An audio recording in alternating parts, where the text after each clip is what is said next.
¿Qué es el metabolismo? Es un conjunto de reacciones químicas que ocurren en la célula para obtener energía o específicamente a través de la molécula de energía que conocemos como ATP o adenosín trifosfato.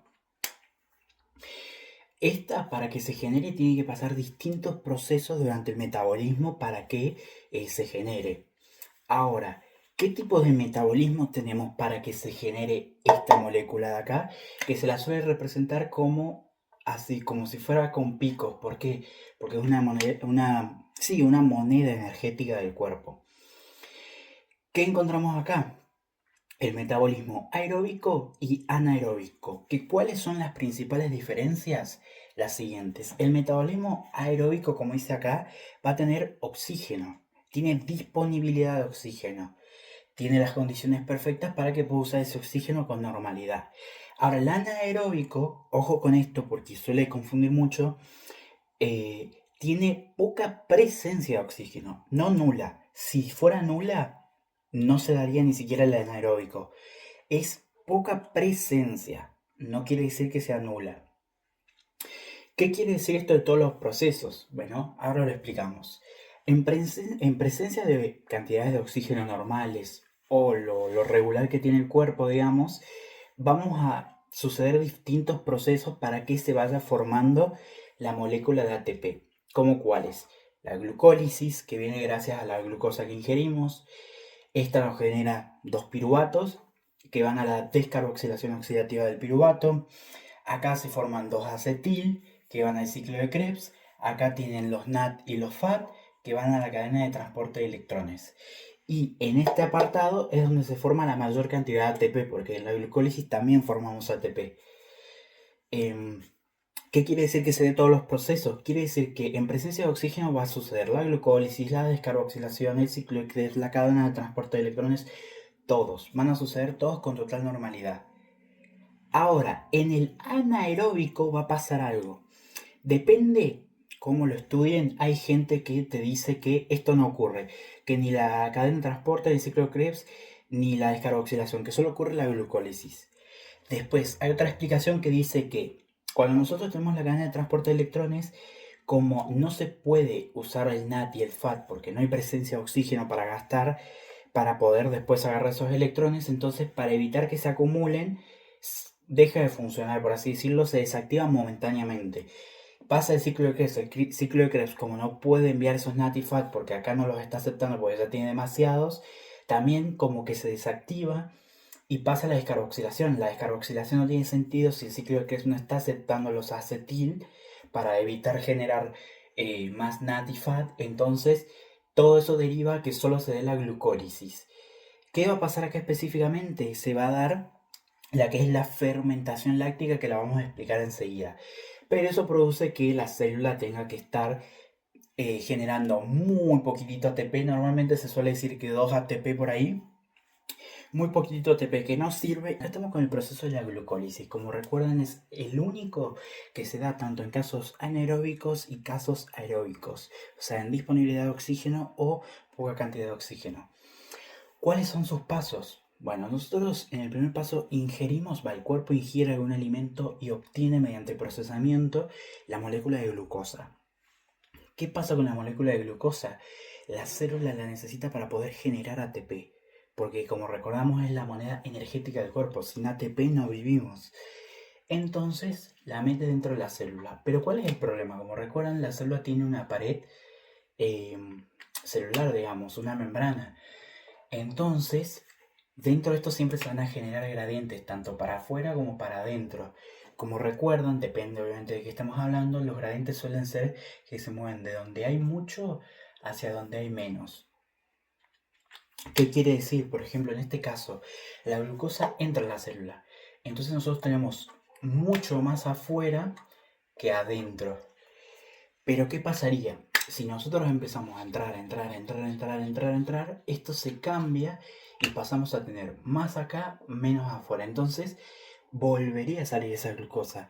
Y sería infinitamente eso. Pasaría que cuando salga toda la glucosa, se cambia otra vez el gradiente y vuelve a entrar y sale y vuelve a entrar. Y no nos serviría para nada, sinceramente. Entonces, mediante la exoquinasa, un gasto de un ATP, se genera la glucosa 6-fosfato, que ahora esa, como ya es una molécula distinta, aunque acá haya menos o más glucosa afuera, no se va a variar, ni va a modificar, ni va a poder salir de la célula. Después, esa glucosa 6-fosfato, lo que se le va a hacer es, para que se mantenga la simetría, digamos, en la estructura, y lo podamos dividir en dos moléculas iguales, lo que hace es convertirla en una fructosa. Y además dejar libre un carbono para después, en el siguiente paso, fosforilar ese carbono. Entonces eso nos permite tener una simetría. Por ejemplo, si nosotros tuviéramos, a ver si me sale porque no me sale, uno así que tiene 5 lados, nos pasaría que, no, este tiene 6 lados, disculpe. Si tuviéramos algo así, que tenga 1, 2, 3, 4, 5 lados, si nosotros dividimos, por ejemplo, no sé, así, nos va a pasar que de acá tenemos 1, 2, 3, 1, 2. No tenemos los mismos. A diferencia que si tenemos uno con 6 lados, a ver si me sale, no me salió, pero bueno, imaginemos que sí es eso, si lo dividimos de cualquier forma siempre nos van a quedar iguales. Esto va a permitir también que después sea más fácil dividirlo en cantidades iguales. Ahora, como decíamos, esto permite eso que hablábamos. Entonces, ¿qué va a pasar? Que ese carbono libre se va a fosforilar. Entonces, esa fructosa 6-fosfato se le va a fosforilar el carbono 1 libre. Entonces va a quedar fructosa 1,6-bifosfato. ¿Por qué bi? Porque tiene dos fosfatos en la posición 1 y 6 y es una fructosa. ¿Qué va a pasar con esa fructosa?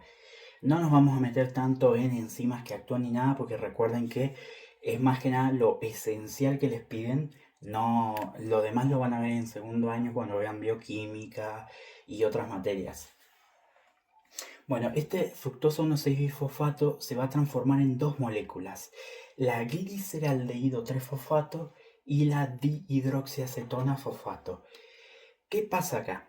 Realmente la que nos sirve es esta, la gliceraldehído 3-fosfato. Por eso en el siguiente paso la dihidroxiacetona se transforma en gliceraldehído 3-fosfato.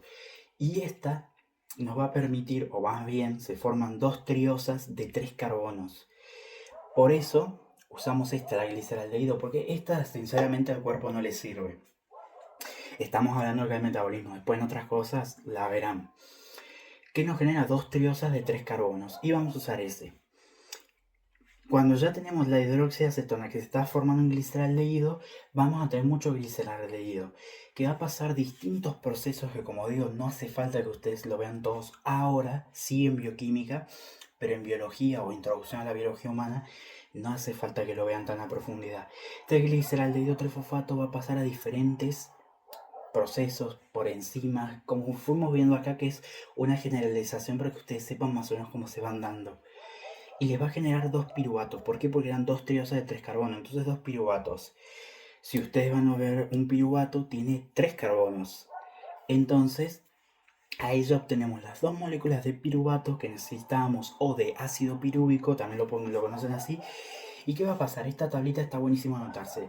Durante el proceso vamos a generar 4 ATP. Pero vamos a gastar 2, entonces neto vamos a tener 2.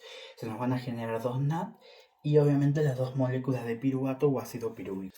Bueno, después del ciclo de Krebs, como sabíamos, veníamos de dos moléculas de piruvato o ácido pirúvico.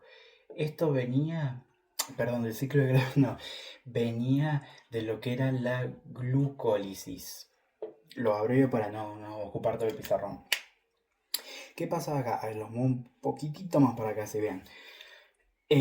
Bueno, esas dos moléculas de piruvato ahora tienen que pasar por un proceso llamado descarboxilación oxidativa del piruvato o la descarboxilación. Yo lo abrevié para no poner todo un nombre que ocupe todo el pizarrón, pero bueno, sería, su nombre completo es descarboxilación oxidativa del piruvato. ¿Cómo sabemos?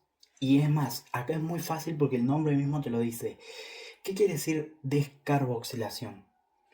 Carboxilación que habla o hace referencia a un carbono, hace referencia a perder algo, entonces pierde un carbono. Y eso se ve acá, que van a ver que tienen 1, 2, 3 Y acá tienen solo 1, 2. Entonces pierde un carbono en forma de CO2. ¿Y por qué oxidación? Esa parte, o sea, perdón, descarboxilación oxidativa, porque acá tenemos un NAD que se va a oxidar. Y lo vemos acá que te queda NADH más un protón. O H más, si lo quieren decir así. ¿Qué sucede en este proceso? Bueno, se oxida el NAD, un carbono se libera en forma de CO2, que este CO2 después lo expulsa el cuerpo. Recuerden que el CO2 es un desecho, no es algo que el cuerpo vaya a usar dentro. Y se transforma en esto, que es el acetil. Esto sería el acetil. Pero al acetil, para que pueda viajar y llegar a lo que es el ciclo de Krebs, por eso acá dice esta apartado de acá, se le une una coenzima, que es eso de la una coenzima A. Esta funciona como taxi del acetil, como dice acá, hacia el oxalacetato. El oxalacetato es el primer elemento y el último, por eso se dice que es un ciclo. Por eso se le dice el ciclo de Krebs. Porque lo que inicia como producto, o sea, lo que inicia como el primer elemento, también es lo que se genera al final del ciclo. Por ejemplo, yo tengo oxalacetato que se une con la acetil, pasa a otro proceso y te vuelve a formar oxalacetato. Entonces se mantiene, por eso. ¿Qué pasa? Si esta coenzima A no existiera, este acetil no puede viajar. Y básicamente la célula entraría en lo que es anaeróbico, no se podría dar el ciclo de Krebs, si no se da el ciclo de Krebs no se puede dar la cadena de transporte electrónico y no generaríamos ATP. Básicamente volveríamos al principio donde generamos poco ATP y entramos en fermentación láctica. Ahora, esto está bueno para anotar. Fíjense que en la anterior también habíamos obtenido 2 NAD, acá también obtenemos un NAD. Todos estos NAD van a colaborar junto a los que genere también el ciclo de Krebs, más los FAT, que también los vamos a ver más adelante, para lo que es la cadena de transporte de electrones, porque todo esto van a ir donando electrones a la cadena. Porque si esto no existiera, básicamente les puedo decir que no generaríamos ATP de ninguna forma, porque son una de las bases principales y pilares. Como ven, acá les dibujé la molécula de piruvato, les dibujé la molécula de acetil por si quieren más o menos copiarlas, no hace falta que se las sepan de memoria, sí saber que hay 2 piruvatos. Recuerden que esto se da 2 veces. ¿Por qué? Porque recuerden que teníamos 2 piruvatos, entonces vamos a generar 2 moléculas de acetil. Entonces, si nosotros hablamos de qué producto vamos, obtendríamos, lo voy a dibujar en esta esquina, no sé si se ve, por las dudas giro un poco, tendríamos 2 acetil con la coenzima A, va con mayúscula, me olvidé. También 2 dióxidos de carbono, tendríamos 2 NAD, que lo dibujo más así, y estos serían los resultados. Entonces ya sabemos que 2 moléculas de piruvato en la descarboxilación tendríamos 2 acetil-CoA, liberaríamos 2 dióxidos de carbono y 2 NAD que colaboran o se suman con los otros 2 que teníamos de la anterior de la glucólisis. Una aclaración que me confundí con el respecto de NAD y NAD, o bueno, lo podemos representar como NADH, para decirlo más fácil. El NAD gana electrones, entonces el NAD se reduce a NADH. Y si el NADH, por ejemplo, en la cadena de transporte de electrones, dona los electrones, o sea, los cede, se oxida a NAD. Entonces, la versión oxidada del NAD es este, y la versión reducida de este es este. En este caso se está reduciendo. Acá ocurre una reducción. Porque yo había dicho que el NAD se oxidaba, así que por las dudas lo dejo acá claro. Bueno, ahora tenemos el tan famoso ciclo de Krebs que habrán escuchado 50.000 veces, también por la canción que está siempre sonando por ahí, pero bueno. Acuérdense, estamos viendo introducción a la biología humana, quiere decir, como dice su nombre, es una introducción. Acá ustedes, porque siempre pasa, no se van a tener que aprender cada uno, el oxalacetato, el citrato, la enzima que genera la reacción. Eso déjenlo para bioquímica. En bioquímica sí van a meter profundidad, van a ver glucogénesis y muchos más procesos para entender esto más a profundidad, porque no es tan simplificado. Pero bueno, en este caso es para que ustedes entiendan las bases de cómo se da. Como sabíamos, nosotros veníamos de la descarboxilación donde obteníamos 2-acetil. Lo voy a poner acá para que sepamos. 2-acetil con la coenzima A. ¿Qué pasa? Como habíamos dicho, el ciclo de Krebs, como dice su nombre, es un ciclo. Entonces, el ciclo empieza y termina con lo mismo. Termina e inicia con el oxalacetato. Entonces, esto, la coenzima A lo trae hasta acá para que reaccione con el oxalacetato y forme citrato. Por ahí yo lo pongo como un dato que está bueno decir y uno suena más inteligente cuando lo dice. Pero bueno, no hace falta que sepan eso. Sí saber que el oxalacetato y el acetil, digamos, se trabajan, digamos, reaccionan entre ellos para formar citrato. Durante ese proceso se libera la coenzima A para poder ir a buscar más acetil y seguir trayendo. ¿Por qué? Porque recuerden que este proceso no es que ocurre que entra una molécula de glucosa y con eso se hace todo, sino que van entrando millones haciendo ta, ta, ta. Por eso tenemos energía nosotros todo el tiempo. ¿Se imaginan que solo tuviéramos una molécula de glucosa? Sería básicamente energía para respirar y tenés que volver a dormir o incluso mueren tus células. Así que nada, obviamente se da con millones. Entonces este de coenzima va a buscar más acetil, después trae, genera más y más y más y producen mucho ATP. Porque recuerden que necesitamos muchísima energía. Ahora, ¿cómo se da? Bueno, ese acetil reacciona con el oxalacetato y se forma citrato. Y se van a ir dando una serie de reacciones por todo. Ojo, las reacciones no son esto. Estos son los productos y los desechos. ¿Qué va a pasar? Durante este ciclo se van a reducir NAD más a NADH más el protón que habíamos visto 3 veces. Se van a liberar 2 dióxidos de carbono, que son carbonos que se perdieron durante los procesos. Un GDP es lo mismo que ATP. Nosotros depende, este es guanina, ATP es con adenosina, TTP es con timina y así, son moléculas energéticas. Es lo mismo. Esto sería ADP, por ejemplo, en el caso, eso depende del tejido que esté sucediendo esto. Pero bueno, en este caso GDP, que se transforma a GTP, que es una molécula energética, una vez. Lo mismo con el FAT, que se reduce y forma FATH2.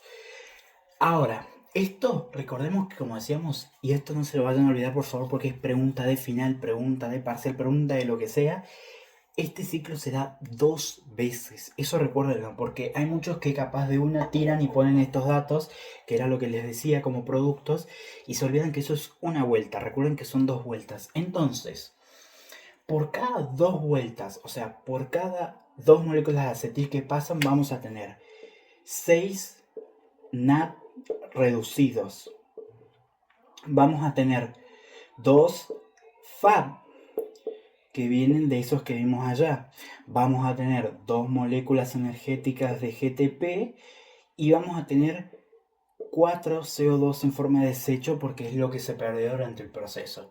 Entonces, esto de acá se lo tienen que anotar porque eso sería para ambas vueltas. Es más fácil anotarse el de ambas vueltas, cosa de que después ya saben que la mitad de cada uno es para la primera vuelta. La mitad de 6, 3, 1, 1, 2. Entonces ya lo sabemos. Y esto sería el ciclo de Krebs. Ahora uno se pregunta, ¿qué es lo que pasa del ciclo de Krebs hacia la cadena de transporte de electrones? Por eso se llama cadena de transporte de electrones, porque lo que van a transportar son electrones. Y como yo les decía, lo que ustedes tienen que tener más en cuenta son esto, tanto el NAD como el FAT en su versión reducida, obviamente. Estos son lo que se va a ir derechito a la cadena de transporte de electrones. Porque estos contienen, como dice su nombre, electrones, la molécula esta, que va a permitir dar un proceso de crear un gradiente, que lo vamos a ver enseguida, permitiendo así generar ATP, muchísimo ATP. Pero bueno, de este ciclo lo que vamos a sacar son los NAD y FAD. Sí, el CO2 también, el GTP también, pero lo más importante para que se continúe el ciclo, digamos, para que avance el siguiente paso, es el NAD y el FAD. Acá tenemos la CTE o la cadena de transporte de electrones. Vamos a hacerlo diferente. Normalmente siempre les hago el dibujo y se los explico, pero esta vez vamos a hacer el caminito. ¿Cómo el caminito? Me refiero a esto. Nosotros vamos a tener, como les había comentado, el NAT y el FAT que venían, tanto de la glucólisis, bueno, el NAT es el que viene de todos, el FAT solo viene del ciclo de Krebs. Eso puede ser pregunta de examen. ¿De dónde obtenemos los NAT y los FAT? El FAT sabemos que es el ciclo de Krebs, el NAT ya sabemos que es glucólisis, ciclo de Krebs, descarboxilación oxidativa, para que lo tengan en cuenta. ¿Qué sucede? Ambos dejan dos electrones en su complejo. ¿Por qué cada uno tiene un complejo diferente? Bueno, a ver, yo no investigué, no sé si hay una razón específica biológica, pero bueno, hay que saber que el NAD lo deja en el complejo 1 y el FAT en el complejo 2. ¿Qué pasaría entonces? Bueno, van a seguir un camino ahora. Estos electrones de acá, ojo, una vez dejan los electrones, recuerden que esas moléculas se tienen que reutilizar. En lo que es el cuerpo humano, en lo que son los procesos, hay muchas cosas que se reutilizan. Porque imagínense si ustedes tuvieran que tirar, utilizan las hormonas y las tiran, utilizan el, no sé, acá los electrones y lo tiran, tendrían que obtener todos esos recursos de vuelta, imagínense el gasto que sería para el cuerpo. Entonces, por eso hay muchas cosas que se reutilizan en el cuerpo humano.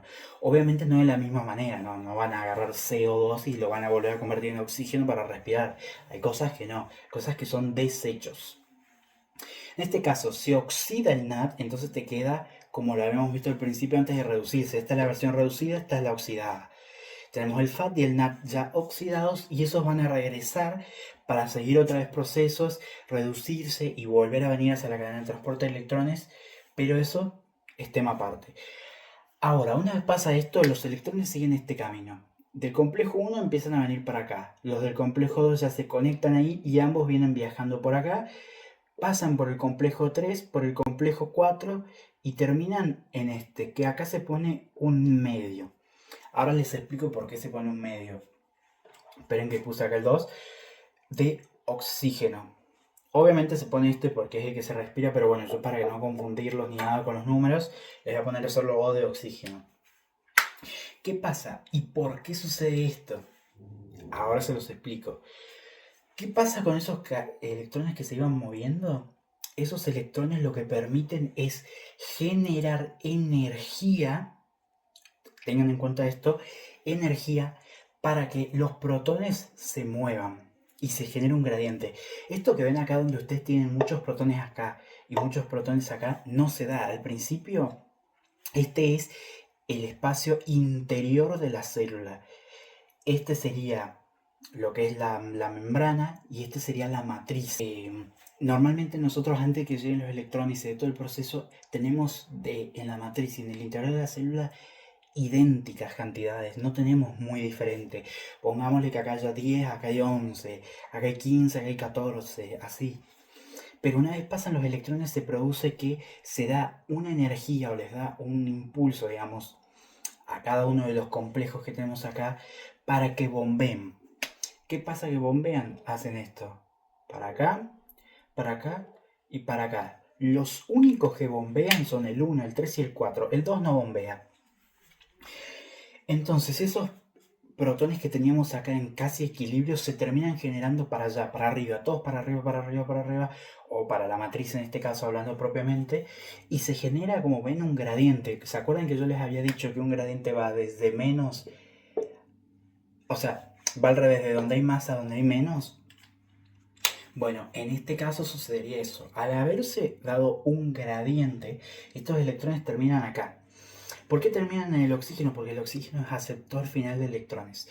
Utilizan acá y se va a formar agua. Como ven, para formar agua nosotros necesitamos 4 electrones, los 4 protones, oxígeno y te genera 2 moléculas de agua. Pero se pone un medio porque en muchos libros lo que hacen, a ver, lo voy a poner con otro color para que se vea mejor, con negro, lo que hacen es juntar esto. Por ejemplo, yo tengo el FAT acá más los electrones del FAT más medio oxígeno y eso te va a generar una molécula de H2O. ¿Por qué? Porque para generar dos necesitamos 4 electrones. Para convertir este oxígeno completo en agua necesitamos 4 electrones. Entonces, como habíamos visto acá, da 2 electrones a cada uno, quiere decir que acá hay como 2 electrones, entonces necesitaríamos la mitad de oxígeno para que se pueda generar una molécula de agua. Y esto se repite con el FAT, y ahí obtenemos las 2 moléculas de agua. Esto es una representación que ponen algunos libros, no quiere decir que siempre sea así, también lo pueden encontrar como acá, como oxígeno nada más, pero les explico por qué en algunos lados aparece como un medio de oxígeno. Bueno, entonces, una vez pasan todos los protones, para ahí se va a generar un gradiente. El gradiente va a tender a ir de donde hay más a donde hay menos. Entonces acá aparece la famosa ATP sintasa. ¿Qué hace la ATP sintasa? Bueno, por acá se van a meter todos esos protones que van a intentar pasar para acá. Es lo siguiente, los protones de acá van a reducirse, van a bajar una cantidad para volver a equilibrarse y van a tener de la matriz y tanto en el interior de la célula iguales. Ahora, ¿qué sucede acá? Este tamborcito que tenemos acá, se le dice así, no es que realmente sea un tambor, va a girar, por eso están las cosas, gira así, gira, gira, gira, gira, aprovechando la energía de estos protones que van pasando. Recuerden, los protones no son los que generan ATP, porque eso sucede mucho. Hay mucha gente que piensa que este protón al pasar te da ATP. No, esa energía que genera el protón al pasar se utiliza para, en el medio, nosotros vamos a tener ADP y fósforo inorgánico que se representa así como pi. ¿Qué pasa? Cuando nosotros encontramos esto no está junto, eso está separado, así suelto. Recuerden que las cosas en el cuerpo humano no están esperando todas en filita para que se den los procesos, sino que están por ahí, se dan los procesos. Entonces, la ATP sintasa se encarga de ese ADP y ese fósforo inorgánico en el medio, juntarlos a ambos. ¿Qué pasa cuando lo junta? Tenemos esta fórmula, ADP más fósforo inorgánico te va a dar la molécula tan famosa como ATP. Te va a dar ATP. Y claro, obviamente acá en este proceso no les va a dar un ATP, porque si fuera así, imagínense, nos cansaríamos rapidísimo. Acá da, en total, depende mucho de los libros, entre 36 y 38. Exactamente esos números, 36 a 38 ATPs.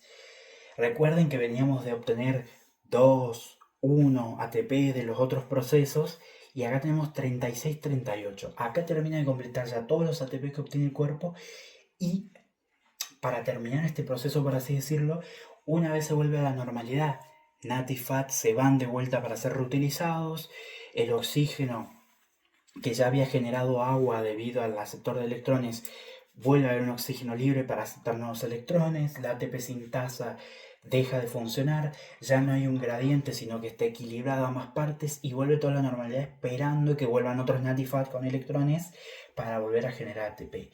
Y así es como el proceso del metabolismo termina teniendo presencia de oxígeno, generando de 36 a 38 ATPs en la célula.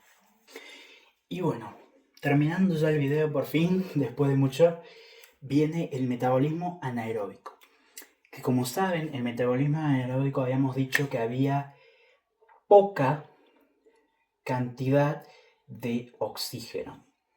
¿Por qué no decimos que nula? Porque hay muchos lugares, o van a leer en ciertas partes, que a veces se menciona la cantidad de que no hay oxígeno. Pero cuando dicen eso hacen referencia a que hay poca cantidad o la cantidad es mínima de lo necesario. Pero no quiere decir que hay nula, porque si no hubiera nula, tengan en cuenta que no hay oxígeno, no podemos respirar, no vivimos, morimos. Entonces no serían las condiciones ideales para que se dé ningún proceso, ni fermentación láctica ni cualquier otro. Por eso se dice que hay poco. Pero bueno, hay libros donde confunde un poco porque te dice que hay poca cantidad o te dice que no hay oxígeno y ahí te confunde.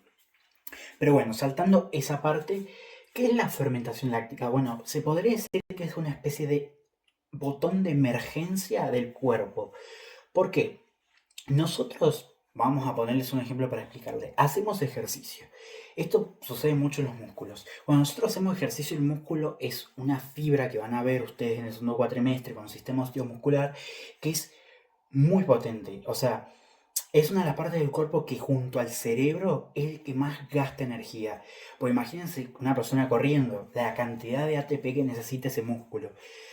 Bueno, al tener tanta necesidad de ATP y grandes cantidades, y teniendo en cuenta que todo el proceso de metabolismo aeróbico es rápido, pero no tan rápido como necesita el músculo, es lento para el músculo. Obviamente es rapidísimo para nosotros si lo midiéramos, no es que tarda 3 años hábiles y no sé qué, no. Pero para lo que necesita el músculo es lento. Entonces el músculo llega a un punto en el que entra en fermentación láctica. ¿Qué sucede en la fermentación láctica? También las células pueden entrar, no simplemente solo el músculo. Por ejemplo, si estamos buceando y perdemos oxígeno, estamos subiendo a la superficie, pero hay poca cantidad de oxígeno, puede ser que por un momento el cuerpo entre en esto como una desesperación, en una llave de emergencia. ¿Qué sucede? Bueno, la glucosa se transforma en 2 piruvatos, lo normal. Hasta acá la glucólisis. Lo clásico, como habíamos dicho, la glucólisis se produce. Ahora, ¿cuál es la diferencia? Al no funcionar la cadena de transporte de electrones, es al pedo que anden todas las otras cosas, porque se irían acumulando y harían más daño al cuerpo. Entonces no se realiza ni la cadena, ni el ciclo de Krebs, ni la descarboxilación. Pero ¿qué sí es lo que sucede? Bueno, como nosotros ya dijimos que acá se producía un NAT en este proceso, hay NAT y FAT que necesitan soltar esos electrones, porque no pueden andar los electrones acá a la vida y vuelta, porque si nosotros no generamos ATP, las células mueren. Entonces, para aprovechar esos electrones, lo que sucede es que el NAT, que se reduce a NADH, va a reutilizar esos electrones. ¿Cómo? Los electrones que tengan de reducir el NAD más lo que tiene del piruvato se van y se ceden a un lactato. ¿Qué pasa? Que como se ceden los electrones estos, este se oxida a NAD más otra vez de nuevo, como había empezado al principio, y se te forma lactato o ácido láctico, que como acá teníamos 2 piruvatos, se generan 2 lactatos. ¿Y qué permite esto? Generar una muy ínfima cantidad de ATP. Así que nada, esto sería básicamente todo lo que es metabolismo, tanto anaeróbico como aeróbico. Ambos son importantísimos, ambos todos procesos son importantísimos. Lo que más importa es los resultados, como por qué te da lactato, por qué te da piruvato, de dónde viene, qué se oxida, qué se reduce, hacia dónde van los NAD, qué te genera cada proceso, qué pasa con el oxígeno, qué pasa si no hay oxígeno. Eso es lo principal que tienen que saber, así que espero que les haya servido. Pequeña aclaración que me confundí yo con el tema del lactato y su peligrosidad. ¿Cómo es? A ver, vamos a tratarlo de explicar de la manera más fácil posible porque es un tema complejo, porque implica otros sistemas y todo eso.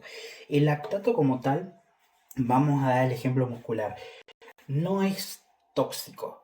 Ahí me había equivocado yo. Sino que el lactato se puede, por otros órganos, procesarse, convertirse en otras moléculas que el cuerpo puede perfectamente eliminar. Ahora, ¿qué pasa y cuándo se vuelve peligroso? Porque el lactato tiene un pH ácido, o sea, baja el pH. Y recordemos que lo que son proteínas, enzimas a pH alto o bajo, muy alto, muy bajo, saliendo de su rango buffer, digamos que su buffer lo puede cubrir, se rompen. Bueno, en el caso de las proteínas, pierden todas las estructuras y se quedan con una estructura primaria. En el caso de las enzimas se rompen, dejan de andar o no andan al ritmo necesario. Que eso se puede ver en una curva, en química y todo eso, que después ustedes lo van a ver. Ahora, ¿qué pasa? Al fallar todo eso, produce fatiga, produce cansancio, una quemazón en el músculo que no permite que la persona continúe.